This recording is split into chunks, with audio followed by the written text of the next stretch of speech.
What's up, guys? Kevin Cage here with another XRP update. We are sipping some coffee on this beautiful morning, and I wanted to do a high-level overview of XRP, Ripple the company, and even their decentralized global network, RippleNet. So this is just a one-take, uncut video. I hope it's helpful for anybody new in XRP or even the digital asset space, or anyone that's looking for a video with some good nuggets that they want to send to a family or friend. So let's dive in. So as we know, what is Ripple? Well, of course, we have to understand the problem at hand and who essentially is controlling things today. So Swift. They have 11,000 institutions connected to Swift today.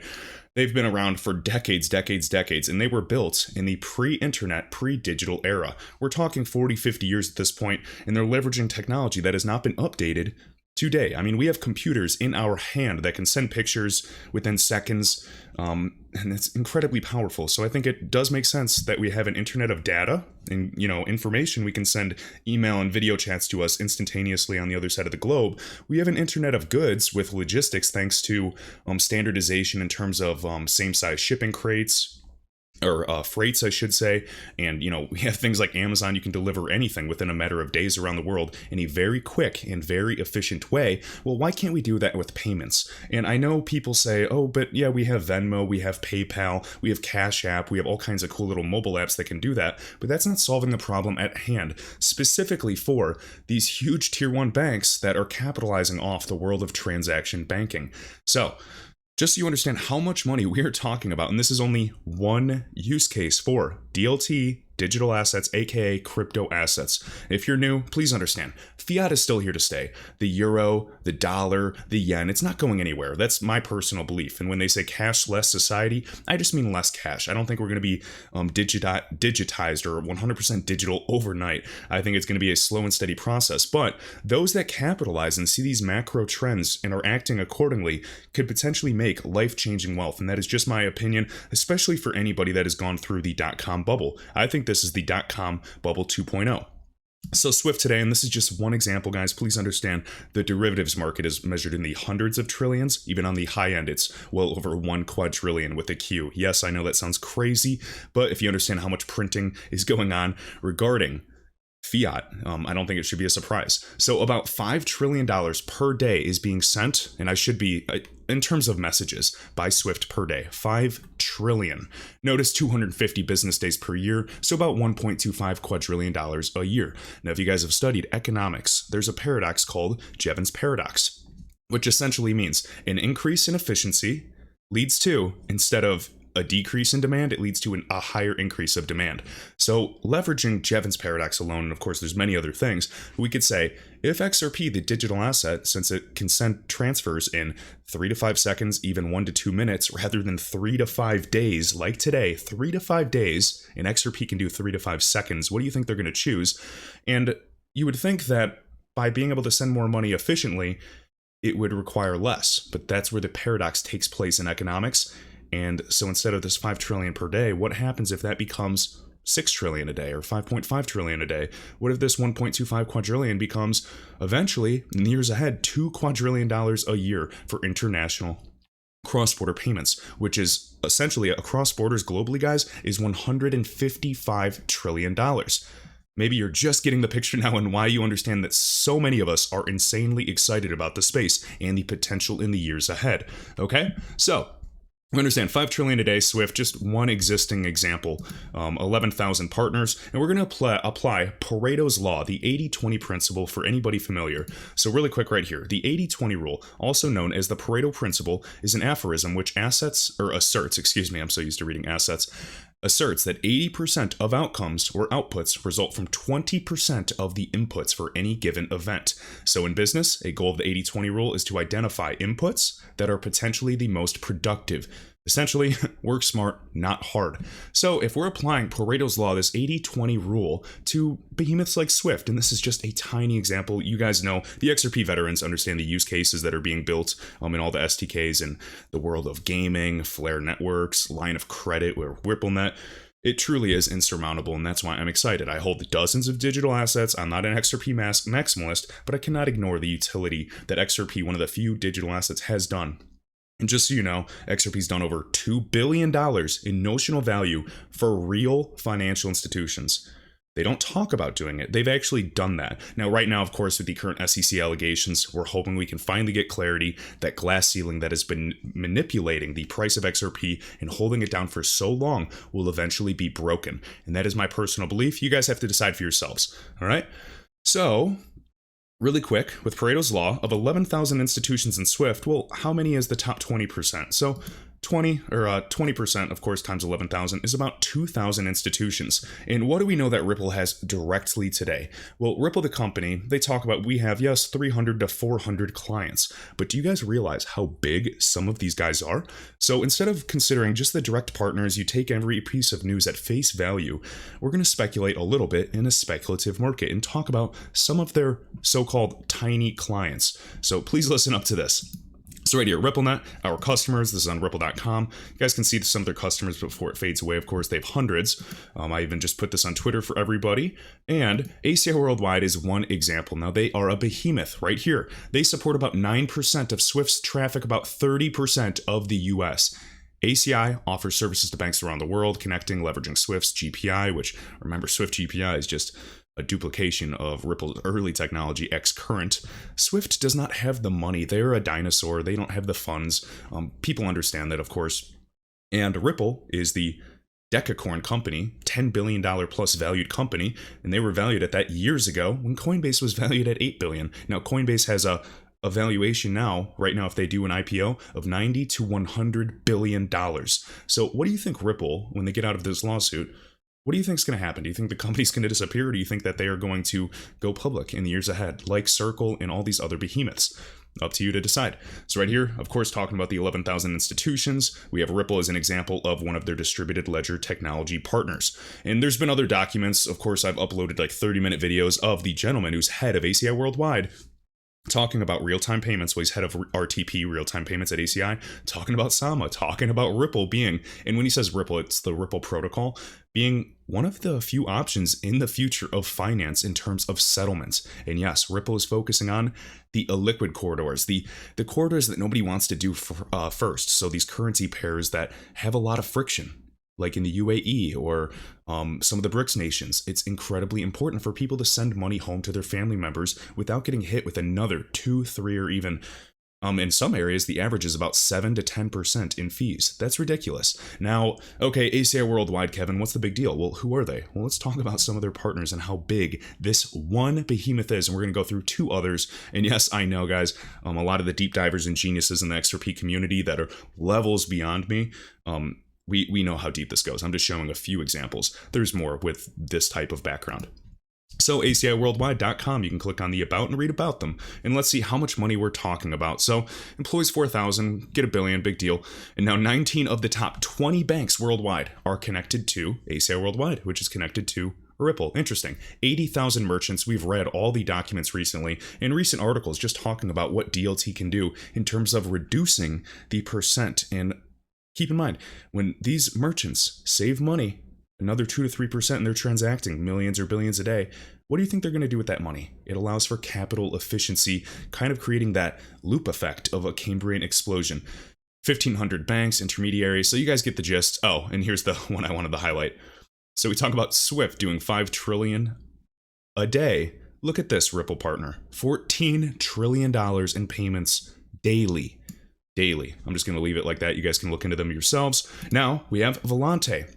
They're also part of the clearinghouse.org initiative for the United States' domestic clearing system. You guys can find all of this. We know years ago, of course, they have a Ripple processor module. We even had Matthew Liny in the XRP community ask Volante, can you use XRP? And what did they reply? They said essentially you could because you connect it, but of course we do know that it's a step in the right direction. The interoperability is there, but we still need to develop liquidity, get the volume to be higher and higher, and then it would make XRP one of the most effective and cheapest options in the future. There's a method to the madness. I wish that we could revolutionize the world of finance overnight, but that is just not the case, and that's not how investing works either. Anybody that wants instant gratification, they can go to the slot machines in Vegas. I'm here to allow my money to work for itself, so I don't have to work for my money. Right here, Volante. Our solutions and services process millions of transactions, and here we go, trillions in value every day. powering 4 of the top 5 corporate banks, 40% of all US commercial bank deposits, and 70% of worldwide card traffic. You guys can go anywhere. You can type in Volante Ripple. This is a partner for quite some time. ACI worldwide, of course, 14 trillion a day. Volante at least 2 trillion, because this says trillions every day in value. ACI worldwide with their expansion with e-banks we talked about a few videos ago. This is why I get excited, because yes, we talk about processing power increasing, like Moore's Law, but we don't talk about Moore's Law of connectivity, which is essentially network effects, which is Metcalfe's law. So this can get very, very powerful. Last one I want to touch on is Finastra. We know they're a RippleNet partner, of course. Remember, Missus and D&H joined forces back in 2017. And look at this Ripple partner. Over 9,000 customers. Everyone goes, oh, well, RippleNet only has 300 to 400 customers. You really believe that? I don't. 300 to 400 customers, no, I'm applying the thousands of customers here. We notice the top 48 of the top 50 banks globally connected to Finastra and in 130 countries. We talk about Earthport and their acquisition, or they were acquired by Visa. We can talk about DLocal, which is a huge Ripple partner, and their connections to even Alipay and UnionPay. And for those of you that do not know, UnionPay is much bigger than organizations like Visa and MasterCard. Much bigger. So these are just some of the things I consider while everybody complains about price. I'm going to dollar cost average, continue to hold my bag for the years ahead because I didn't, research this much just to come this far. I believe in the future utility of digital assets, and I'm beyond excited for what the potential holds for all of us. Okay, so I wanted to share this NASDAQ article as well. I'm all over the place, but this is just another day in the life. I love making these videos. Notice Nexo, guys. Cannot wait for Flare to make decentralized versions of lending so you can earn crypto and earn a passive income with our money and put it to work for us properly. So I have a lot to learn with Flare Networks personally, but beyond excited. So if you're in the XRP community right now, it's always darkest before the dawn. All right, so right here, NASDAQ, and I did see a lot of people even sharing it yesterday and today, so thank you XRP Bully for sharing this with me and tagging me, and even talks right here, NASDAQ.com, and remember, there's an XRP Ledger XRPL index for Ripple, Ethereum, and Bitcoin on NASDAQ site. NASDAQ also partnered with R3, and remember, Ripple and R3, kind of the brother and sister in my opinion. I know people don't like me to say that, in terms of international transfers, and NASDAQ has an integration and partnership with R3 for DLT adoption that happened shortly after the March 2020 crash. I just think the timing of all of this is so eerie. I'm super cynical. I think that the big boys know this is just a game of chess, but teach their own, guys. If you want to take news at face value, that's fine. I think that you can still do very well long term as well. But I have my own thoughts with a lot of the things that I see here, which is why I continue to accumulate digital assets. All right, so right here is actually providing a really good thread for everybody. So NASDAQ's using R3's Corda. Corda's agnostic, and they did name XRP to be one of the first settlement mechanisms or potential settlement mechanisms in the future. Managing digital assets. This is the future, guys. If you've heard even State Street, and they custody, a third of the global digital wealth, like digital assets. We're talking securities, any type of derivative, really. That's massive. And yes, it only makes sense for this Internet of Value to happen. Well, we need all the stocks and everything that we're familiar with in real estate to become digitized or tokenized. It's not going to happen overnight, but the potential is there. And yes, we need XRP. There's other decentralized networks that can be Web3, the bedrock of this new financial system. So we need decentralization. We need redundancy and backups.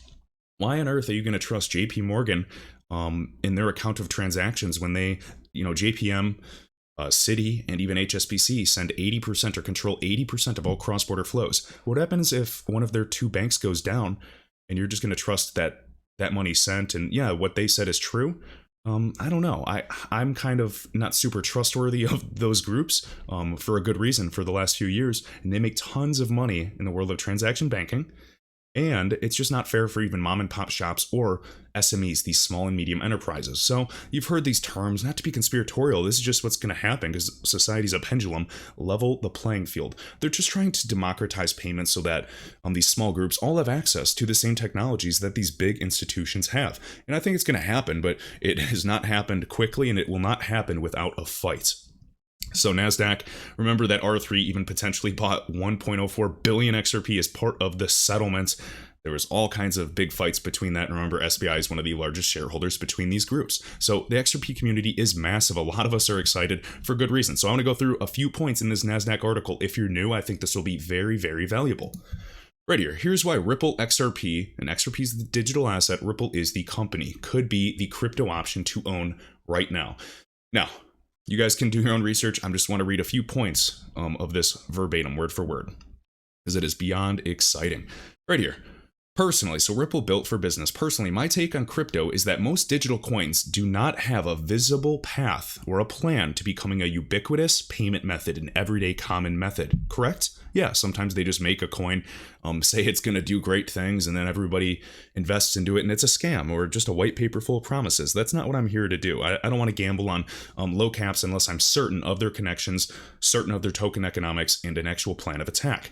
Now, the case can be made that various digital tokens are certainly a store of value. Yeah, sure. I mean, so can my bank account be, even though if it gets hit with negative interest rates. And however, as far as being currency-like in common everyday transactions, cryptos have little utility. Now, that is the fact of the matter. And I know people don't want to hear that. We still have a long way to go. And the good news, we're early. The bad news, we're early. So right here, I'm not going to want to be paid in crypto per se. Some will, and some actually are already being paid, or some even have 401k options. So very exciting. And that could appreciate or depreciate by double digits on a daily basis. Yes, we do not want the volatility. The price swings are the sign of an early market overall. But for me, just as a trader, I try to take advantage of this as much as possible. Now, in the years ahead, if XRP, Bitcoin, all these other assets reach a much higher price, let's say XRP is $10 to $30 conservatively, it's not going to be like fluctuating as much as today. Right now, it can go up and down 20% per day. In the future, maybe it only fluctuates 5 to 10% or even 2 to 3%, kind of like what we see with stocks. If you see Tesla stock moving, 4%, or maybe way higher, that's a relatively large move. So buying a loaf of bread becomes a lot more difficult to do when we're talking about 6 or 7 decimal places. Now, the benefits of crypto, even the future of stocks, asset fractionalization. I don't know the going rate for Amazon right now. Let's say it's just $3,000 per share. Well, what happens if you don't have $3,000, but you wanted to partake and support and invest in Amazon? Well, right now, it's not super inclusive, right? There's no financial inclusion. Only the wealthy people or people that can invest $3K can access Amazon and have exposure, right? Well, with asset fractionalization, and this is just part of digitization in crypto and DLT, which is going to be the future for the stock market. If you guys have been paying attention to the largest hedge funds and the groups in the game, they're already working on this. They've been working on this for well over, I'd say, 4 to 5 years now. And it will happen. It really will, and it'll happen soon. So I could own, 0.5 of $3,000 share. So I could own a fraction or a decimal of the Amazon, or $100 or $50. And it's just going to be so much more inclusive. And then they have a finite amount on the network. Nobody's going to say, oh, I own a share of Amazon, and it was just an additional one added to the supply. It's all controlled and it's distributed so that a bunch of people that have servers, or I should say nodes, they can confirm that there's no bad actors. And yes, today, guys, people are greedy. No matter what company, no matter what government, people are greedy. There's always going to be bad guys. There's always going to be good guys. And this is going to be one way to help mitigate some of those risks. And I know people say, oh, crypto's so bad, money laundering, blah, blah, blah, blah, blah, and bad financing. I'm not going to say that word. Well, the reason being, guess what? Fiat, US dollar, do you know how much it's easy to launder in physical cash? It's extremely easy. Bitcoin can actually be tracked. Now, of course, there's privacy coins with the features, Zcash, Monero, and all that. And I love privacy coins. But I just want to talk about crypto gets a bad rap, but I don't really think it should. All right, so however, XRP was designed to handle payments. Specifically, XRP solves a key problem in cross-border payments. There's actually many other use cases being built now, and some that are actually even being used, such as streaming of payments, and a bunch of little new mini verticals, I guess I could say verticals, that I've never even conceived. So involved 2 disparate currencies. So XRP is between the digital assets. So let's say the Japanese yen, and we can say the British pound. So it's just the bridge asset. And when it's highly liquid, it can be very, very valuable to people and be a cheaper option than going between several. Imagine if you go Brazilian real to to maybe the rupee, and then you have to go to the Singapore dollar. You're paying fees between each of those spreads. With XRP, it's just a single bridge asset, P2P network. It's so much cheaper and, of course, way faster. It happens instantaneously over the network within a matter of seconds rather than waiting several days. All right? So that's the settlement mechanism. That is the base layer of the payment stack. And keep in mind, guys, you know the founding members of Global Payment Steering Group with RippleNet, Santander, Bank of America, RBC. Like, there's so many huge groups. So notice, another key factor to consider is XRP's existing global payment platform, RippleNet. This is a decentralized network using XRP's ledger.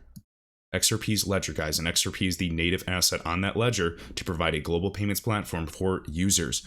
This platform is widely used globally and is growing in influence, though perhaps maybe not to the degree many have expected in recent years, and I agree with that. The advantage of using RippleNet is mainly related to the transaction headaches caused by international transfers. Again, $155 trillion is sent across borders globally. Now, I'm not saying it gets 100% in the blink of an eye. What I'm saying is, you really don't think that XRP can get a slice of this when it already has been doing such great things, and now we're finally getting clarity? If XRP was a dud, and we're talking 8 years old at this point, the SEC could have smashed it years ago. Why was Ripple meeting with the SEC on almost a weekly basis for the past several, 4 years now? 5 years? Per actual, people, you can see the public calendars of the SEC or even the former administration in the US government. We have to think a little more critically. I don't want to go down the rabbit hole too much, guys, but I do entertain, or at least I try to entertain as many possibilities. Whether you agree with me or not, that's all good. If we all agreed, that'd be extremely boring.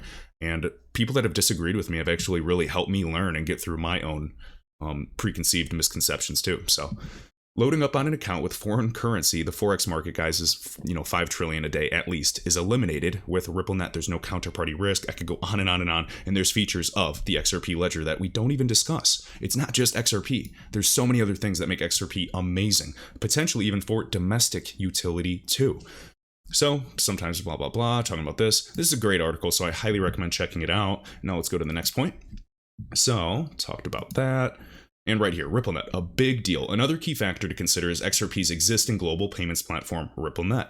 So we've discussed this. There was something else I wanted to cover here. So the bottom line on Ripple. So in general, cryptos are still nascent, meaning they're young. It's an immature market, but with tons of upside potential in respect to widespread usage. I agree. However, as I pointed out, the real world use cases for XRP are attractive, specifically because there actually are some, and they've been having legitimate proof of concepts by some of the world's biggest banks. Ripple, the company, is known to actively be engaged for several years at this point with the top 40 to 50 central banks, these governments around the world. Some people take that and they get really excited. Other people go, who cares? XRP's at 40 cents, 50 cents. And those people are not going to last long, because if it were easy, everybody would do it. Investing requires so much patience.